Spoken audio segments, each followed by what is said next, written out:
I love sandbox style games, and RuneScape is probably the most nostalgic example of that I can think of. It's a game you just can't look at and seriously say, I've done it all. Even more so now with all of the different challenge modes of play that people have come up with. You know, people rave about things like electric cars, like VR, all of the new age stuff, right? I'd like to think taking a game and making it into a totally new style of play falls into that category as well. It may not help you make like a $1 billion company, but it's something new and different that makes you happy. What more could you ask for, really? I mean, that's why I'm here right now. A lot of people hate RNG in games, and for good reason.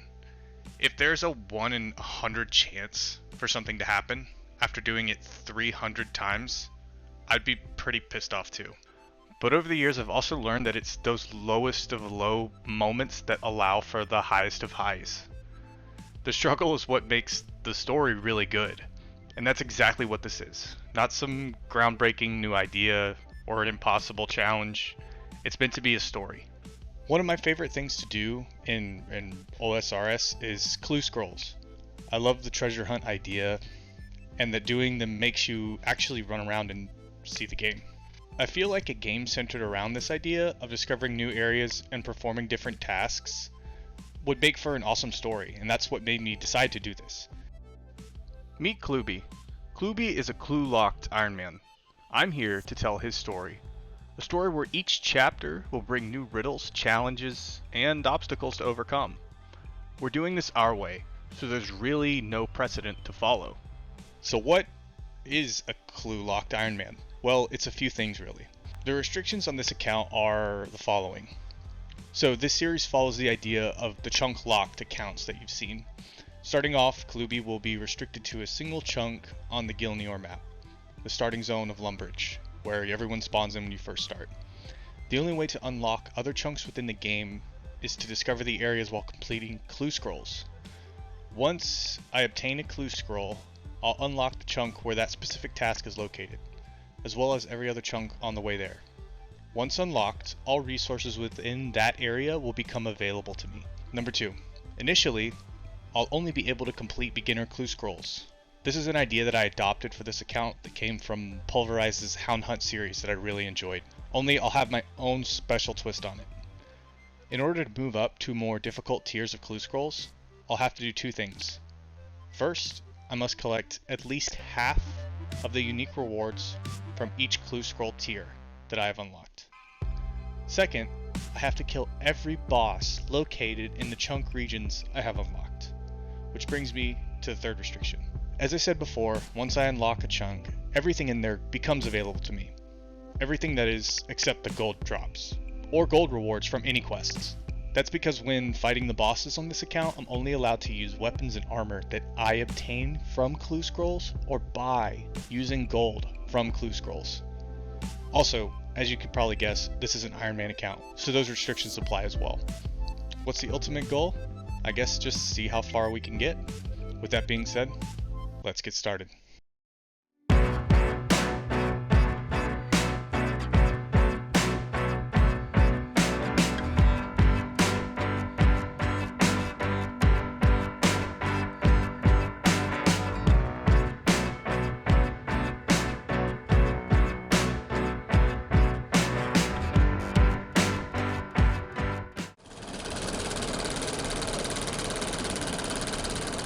Alright, so housekeeping item to start up, we'll just get our chunk unlocked. I like to make it dark so it looks like pretty obvious. I mean, let's be realistic guys, look at the amount of real estate we are working with here. There's just an unbelievable amount of space. The possibilities are absolutely endless. I don't know why, but I told myself that I would get rid of everything I get on Tutorial Island. Obviously, like, you're not going to miss much, some food and, like, a couple weapons, but for the most part, I wanted to start off fresh with absolutely nothing. Like, absolutely nothing. Completely blank inventory, just so we could say that we started off super fresh, and, I mean, I'm sure we'll get everything back relatively quick. I'm sure, you know, it shouldn't take long before we start getting clues and, you know, making it a little bit easier. Alright, so starting off early, I mean, like, pretty much every account you ever make in this game, we're going to get some combat levels early on, kill some goblins, see if, you know, we can get any lucky drops to start with, keep in mind I can't loot any of the gold that they drop, which is pretty annoying, but I mean, I'm sure we'll find plenty of awesome things from them, I guess. I don't know. You know, clearly we can get a really cool chef's hat, but obviously absolutely useless right now, so I guess we'll just have it wait for now. I'm just focused on trying to get as many combat levels as humanly possible, to see what we can, you know, get from these guys. Hopefully we can get a clue drop here relatively soon. I told myself that I wouldn't have to worry about like constantly getting hit by the goblins. I feel like there was some point where Jagex must have like boosted these guys' damage. They're hitting me just like almost every single time, and it's just absolutely ridiculous. I don't understand. I swear to God, I used to be able to go like 5-6 minutes without having to eat anything attacking these guys. Like it's just absolutely insane. Alright, so hitting 5 attack here, so slowly moving up, right? I mean, Clue, look at him, dude. He's becoming an absolute barn burner. Like, there's nothing stopping him at this point. We're hitting the goblins pretty consistently now. As I say that, you know, we're going to hit like 5 or 6 zeros in a row, which, you know, is par for the course. But Clue is, you know, he's sweating, man. He's putting in some work right now. There's no stopping him. One thing I told myself I'd do is I wouldn't pick up anything, including like food or anything else, until I got that first scroll, right? I was like, oh, let's make it super pure or whatever. But I realize now that the goblins are, you know, hitting me like they're on steroids. It's absolutely ridiculous. But I seem to have found the most hidden, like, unbelievable trick, right? Which it's probably not, but it is to me, and I'm excited about it. The rats in Lumbridge, right? So there's so many rats next to the castle that I can just continuously kill over and over again, and and they provide combat experience, right? I can just keep killing them. They don't hit me for anything, so I can just let my health regen and slowly kill these guys while my health regens, and then go back to the goblins. Super helpful. Ah, flip it, bro. Ah, man, come back, dude. You're looking absolutely double cheeked up as always, but let me get the clue scroll first, and then we can talk, man. I can't overstate how important it is to people watching this game, because without looking, you would never know that there's somebody running around named Glizzybella. It's super important, right? So just a maximum dick going on right now. Look at this. We are now max hitting 2s on the rats. So as you can tell, they absolutely don't stand a chance anymore. So while I continue to go like Popeye's biscuit dry on getting clue scrolls, and at the same time absolutely manhandling these rats, let's talk a little bit more about how the account is going to be structured, especially early on. Once we get through the rules, it'll be a lot easier to understand and follow. So we already saw the 3 main rules that come with this account itself. Just to clarify a few things, right? When it comes to weapons and armor, basically all I can use is weapons and armor that come from clues, or that's bought with gold from Clue Casket rewards when I fight those bosses. I'll go in a little bit later about when we need to fight each boss, and obviously quests will play a role too, so we'll get into that a little bit more. But one thing to also keep in mind is when I have an area unlocked, all of the resources in the area are available to me. So if I get like a dagger drop or a food drop, or if I want to kill cows and get their meat, I can do that. The only reason that I'm not doing it here early is because I had this stupid, absolutely terrible idea, extreme regret going on, right? That I would get the first clue scroll without getting anything else. I don't want to use any food. I don't want to use any weapons. I don't want to use anything early on. Which now that I see that, 1 in 64 or whatever it is drop rate, right? No, you know what? We'll make it so that you have to kill 300 goblins to get the first one, just to show you that, you should stop even trying to think about doing this. Which it's just a fantastic, fantastic motivator for me. But either way, that's just one clarification I wanted to make sure was fully understood. Just because if I were to say that I wanted to only use weapons and armor and food and resources at all times, just from clues, I would be stuck in Lumbridge for probably the next 7 or 8 months. And even once I get out of there, I would go broke very quickly. So sometimes I like to just stand in front of this river and think and reminisce, right? What do you think, Mr. Duck? Quackers, okay, you know what, why did I think anything different? I like to just, bask in nature and ignore the human-sized spiders and goblins running around behind me. Listen, I'm saying this right now. Do not add me. Do not even try to message me, right? If you are not using the Trout custom cursor. I don't want Dragon Simi people. I don't want anybody. If you're not using a Trout, you're a waste of my time. If it weren't so early on, I'd be like, is there something I'm not understanding? I've checked the wiki like probably 8 or 9 times to make sure the drop rate is what I think it is. I've killed at least 150 of these things and haven't gotten a clue scroll yet. But I mean, again, it's okay early on just because like I can absolutely use any of the combat experience I get. Obviously, I'm leveling up prayer as well, which is going to be super important because I'm sure early on, whenever I start fighting some of the bosses, I'm not going to have like the greatest gear in the world. So being able to have the prayer levels, especially having overheads, is going to be vital for the early stages. Speaking of which, I obviously I have the whole idea of not looting anything. I will definitely loot the bones because the bones are going to be critical to start leveling up prayer. Pretty much in beginner clue scroll areas, it's the only way to level up prayer aside from maybe like a couple quests.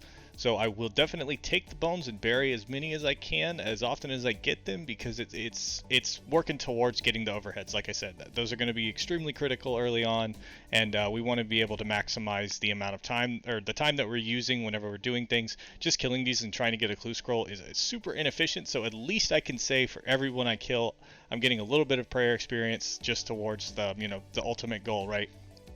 So looking at this wonderful idea or wonderful thing that happened here, right? So 2 chef's hats dropping in a row, right? So there's a 1 in 42.67 chance that the goblins will drop a chef's hat 2 times in a row, right? That's a 1 in 1820 chance that it's going to happen. So based on my napkin, potato abacus math, as well as just looking at the wiki, just for fun, there's actually a higher chance for me to get the dragon pickaxe from the King Black Dragon than have those 2 motherfucking chef's hats drop back to back. So obviously times are really hard right now and we're struggling, but we carry on.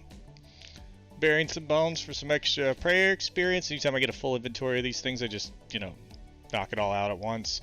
Fun fact, if I could bury chef's hats for prayer experience, I would already probably be at level 99, but we can only dream so much. Ran into the building to kill some of these goblins just for the extra, meme hope factor. But either way, the good thing to say here, to give us some happy news, is that pretty much at this point in time, we're killing the goblins without having to worry about the health getting too low. It seems like our combat levels are getting so high that, we kill these things pretty quickly and we'll take minimal damage. So it's not too bad so far.